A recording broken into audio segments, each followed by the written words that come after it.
Le thème de cette table ronde a été justement de se poser la question s'il fallait une gouvernance mondiale concernant les migrations. Mon point de vue est le suivant, c'est qu'il y a déjà des textes internationaux qui gèrent ces questions-là. Il y a une multitude d'organismes au niveau mondial et au niveau européen, le système des Nations Unies. Par conséquent, je ne pense pas que de réorganiser une nouvelle gouvernance apportera des solutions aux problèmes que le monde rencontre aujourd'hui sur le plan des migrations. Qu'il faut en fait appliquer déjà les textes existants et qu'il faut résoudre les causes du problème et non pas ses conséquences. Alors comment on peut résoudre les causes du problème ?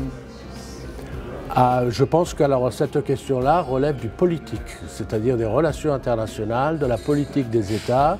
Et ce n'est qu'à ce niveau-là que l'on peut essayer de régler les problèmes, dont une des conséquences, c'est l'afflux des migrants un peu partout dans le monde, qui est d'ailleurs, il faut ne pas l'oublier, les migrations, c'est un phénomène de l'humanité. Ça existe depuis les origines de l'humanité, je ne vois pas pourquoi ça arrêterait aujourd'hui.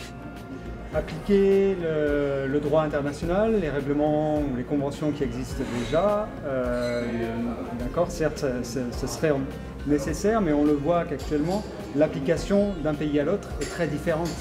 Donc il y a un problème. Comment on répond à cette problématique-là ? Au niveau régional, on peut répondre au niveau européen. Déjà, si on pouvait le faire, mais comme vous le savez, il y a une crise en Europe qui fait qu'il y a des politiques disparates et contradictoires sur ce plan-là.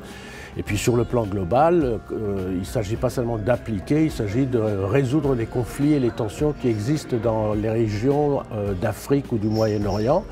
Il s'agit de l'aide au développement, mais ce sont, vous savez, des réponses qui ont été données il y a 30, 40, voire 50 ans, mais il y a un manque de volonté politique, ce qui fait qu'on subit toutes les conséquences de ces crises, de ces tensions et de ces guerres.